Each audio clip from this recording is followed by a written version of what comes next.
말씀은 이 신명기 32장 이 말씀은 우리가 특별히 제목이 있습니다.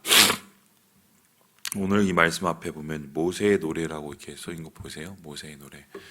모세가 노래를 지어서 부른 것입니다. 이 출애굽기 15장에 보면은 모세가 홍해를 건너고 하나님을 찬양하는 그 노래가 나오죠. 미리암이 또 같이 소고를 치면서 부른 그 노래. 그 노래는 하나님의 구원을 찬양하는 노래였다면은 32장에 나오는 이 모세의 노래는 조금 다른 성격의 노래라고 볼 수 있습니다. 왜냐하면은 이 노래가 지어지고 불려지는 배경이 있었기 때문인데요. 이제 막바지에 이르렀습니다.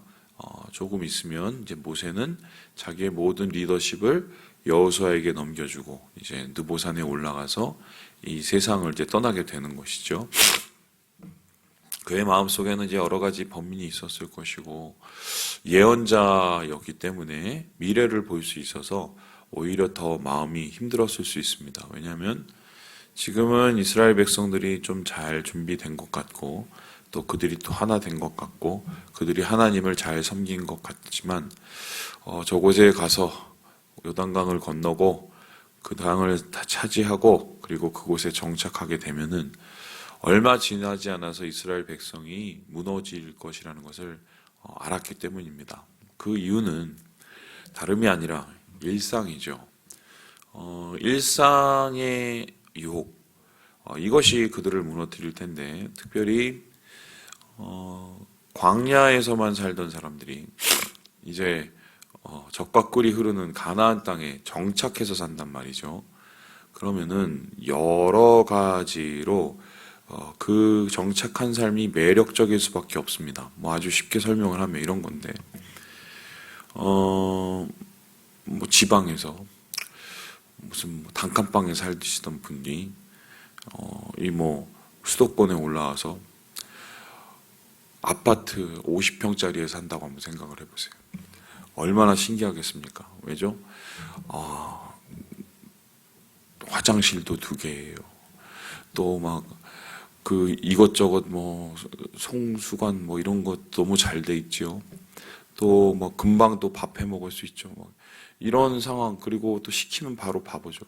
뭐 이런 거를 경험을 하면 아마 이런 편리를 가지고 살았던 분이 다시 지방에 내려가서 일반 주택에서 사는 건 별로 쉽지 않을 거라고 저는 생각을 합니다.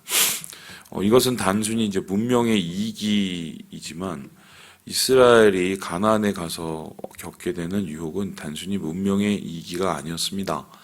그 문명 속에는 이 바알 신앙 그리고 이방 신앙의 영향이 컸기 때문에 자연스럽게 그것에 함몰되고 매몰되어서 하나님을 멀리 떠날 수 있다는 그러한 미래가 보였습니다. 그래서 모세는 이제 이에 대한 대비책을 이제 내놓아야 됐습니다.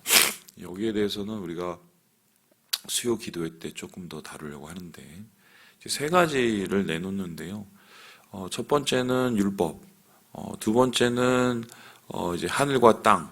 왜냐하면 이제 하늘과 땅이 하나님의 율법을대로 살지 않고 말씀대로 살지 않으면 그 땅이 쇠같이 되고 그 하늘이 놋같이 되기 때문에 도대체 그 농사를 지을 수가 없게 되죠. 그러니까 그들이 증인을 쓰게 되는 거고요.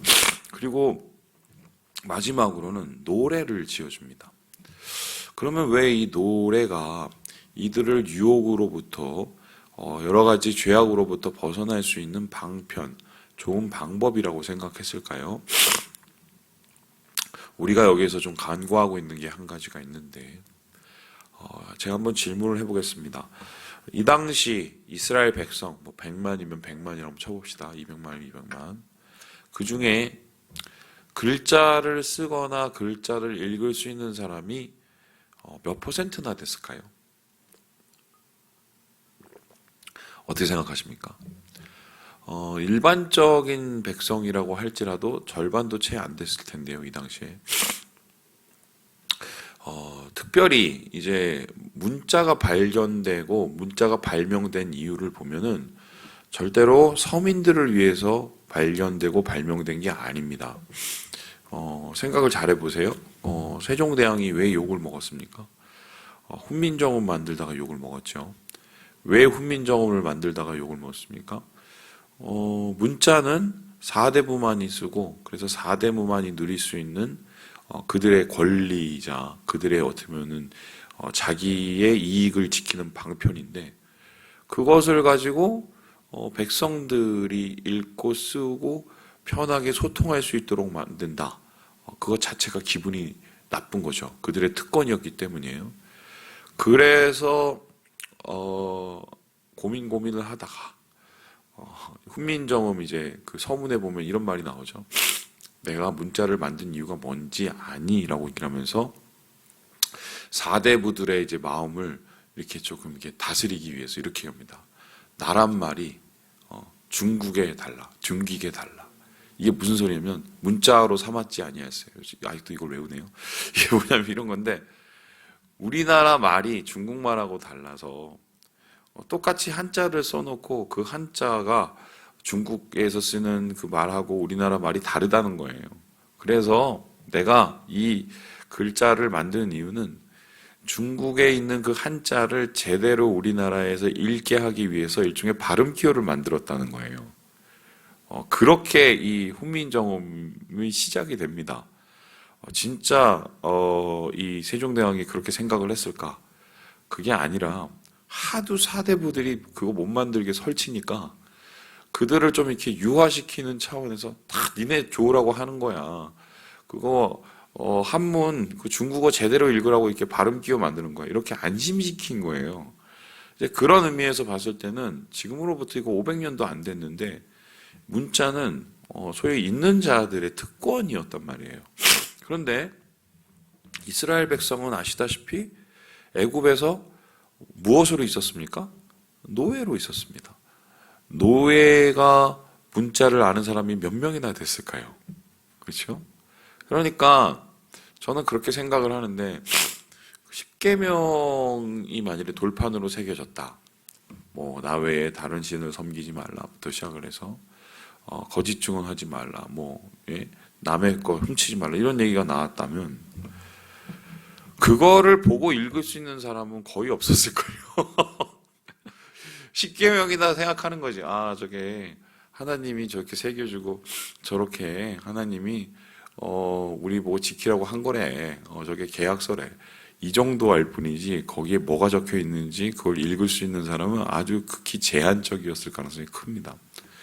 이제 그래서 이스라엘 백성들에게 무엇을 전하고 무엇을 익히고 무엇을 기억하게 하기 위해서는 구전이 요구된 거예요. 구전.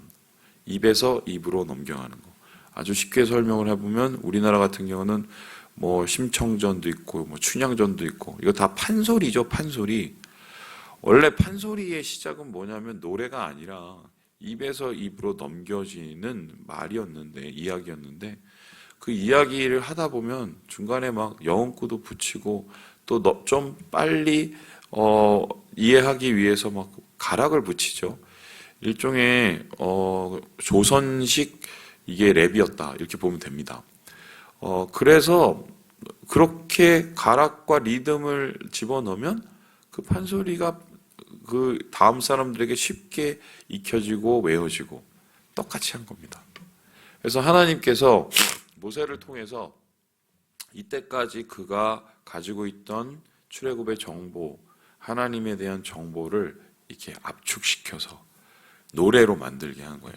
그래서 얘들아 따라해봐. 그래서 오늘 것처럼 내 하늘이여 귀를 기울이라. 내가 말하리라. 이건 뭐 뭔지는 잘 모르겠지만 가락이 있었겠죠. 그러면은 일종의 운율을 가지고 그거를 따라 부르게 만든 겁니다. 그래서 자 다시 계속해서 반복을 해서 언제까지 이걸 따라 부르게 합니까? 사람들이 이걸 다 외울 때까지. 그러면은 문자로 이해하지 못했지만 입으로 외우고 머리로 기억한 것이 마음으로 올 수 있었겠죠. 그래서 이 모세는 노래를 통해서 이스라엘 백성에게 하나님을 가리키고 하나님의 역사를 가리키고 이스라엘 백성의 정체성을 이제 가리키게 된 것이죠. 이제 그런 의미에서 오늘 말씀의 시작을 우리가 주의 깊게 보아야 될 것이, 모세가 제일 먼저 이스라엘의 입을 통해서 하나님에 대한 이야기를 할 때 어떤 이야기를 하고 싶었을까? 그게 중요한데요. 오늘 말씀을 보면은 하나님의 이름을 선포하면서 하나님이 어떤 분이신가를 먼저 이야기를 하고 있습니다. 모세가 경험한 하나님, 그리고 이스라엘 백성이 광야 40년 동안에 경험한 하나님은 어떤 분이냐, 이런 얘기를 하고 있는데, 우리 함께 우리 4절의 말씀을 같이 한번 읽어보도록 하겠습니다. 시작. 그는 반석이시니 그가 하신 일이 완전하고 그의 모든 길이 정의롭고 진실하고 거짓이 없으신 하나님이시니 공의로우시고 바르시도다. 하나님을 가리켜서 뭐라고 표현합니까? 반석. 왜 하필이면 반석이라고 이야기를 했을까요? 여러분, 이 반석이 가지는 의미를 한번 생각을 해봅시다. 특별히 이들이 걸어왔던 광야에서 반석은 어떤 의미일까요? 그 광야는 모래 광야도 있고 흙광야도 있지만 그 속에서 뭔가 샘이 나고 그것 속에서 뭔가 물이 나고 그것 속에서 뭔가 정착할 수 있는 안전한 곳은 어떤 곳입니까? 바위, 커다란 바위죠. 그래서 하나님을 그들은 커다란 바위라고 이야기를 합니다. 그것은 무엇인가요?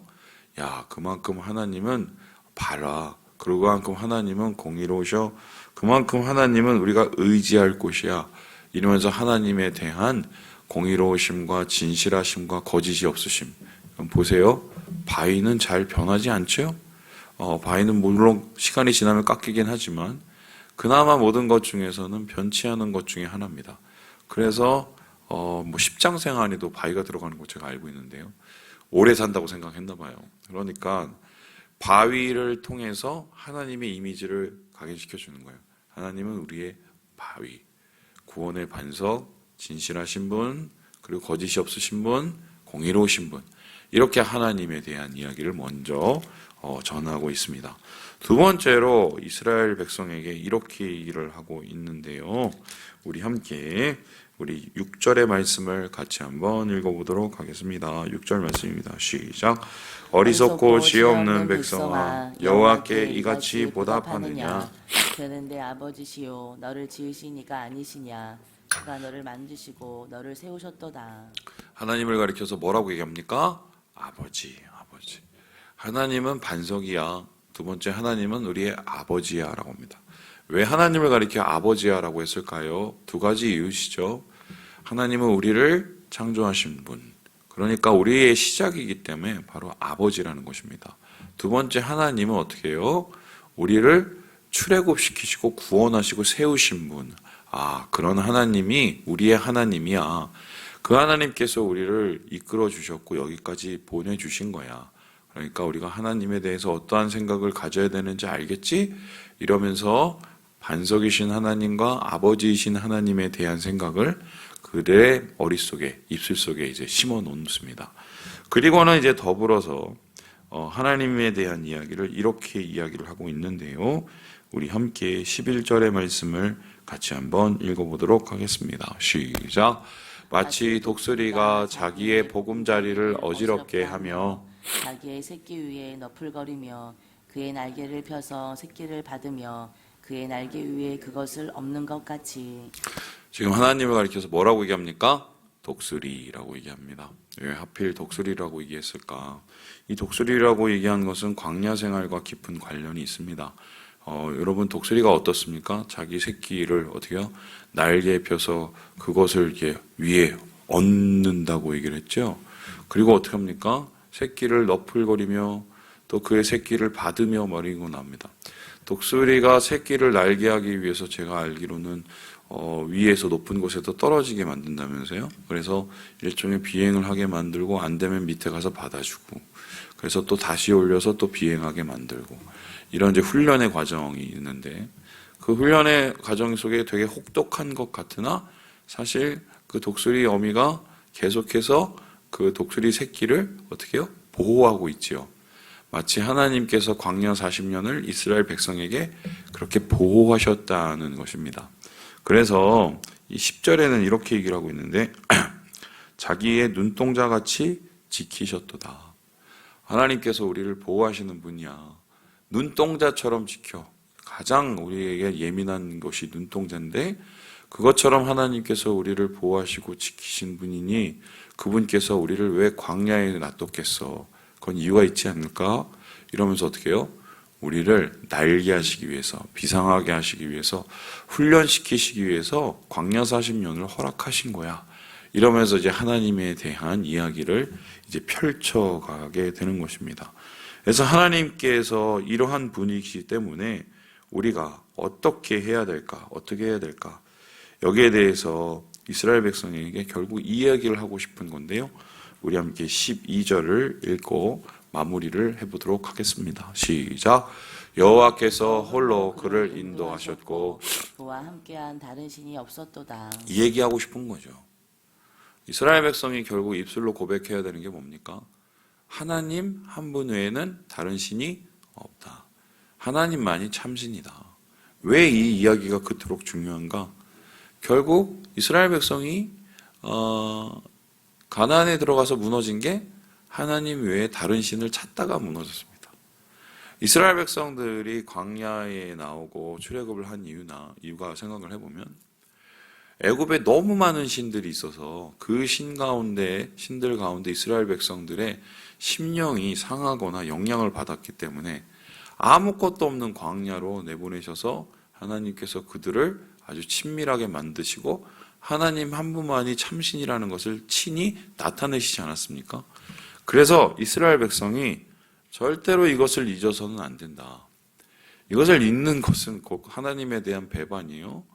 그들의 역사가 오히려 무위로 돌아가는 것이고 그리고 이스라엘 백성은 스스로 파멸로 나아가는 것이기 때문에 절대로 하나님 한 분, 바위 같은 하나님, 독수리 같은 하나님, 그들의 아버지이신 하나님을 배신하거나 배반하지 말라. 이렇게 이야기를 하고 있는 것이죠. 말씀을 마칩니다. 우리 사랑하는 여러분, 오늘도 우리는 하나님의 주신 하루를 살아갈 때 일상의 유혹을 경험하게 됩니다. 이 경험하는 일상 속에서 우리 하나님이 어떠신 분인가를 다시 한번 묵상하시고 이 노래로 승리하시고 주의 은혜를 누리시는 하루 되시길 주님의 이름으로 축원합니다.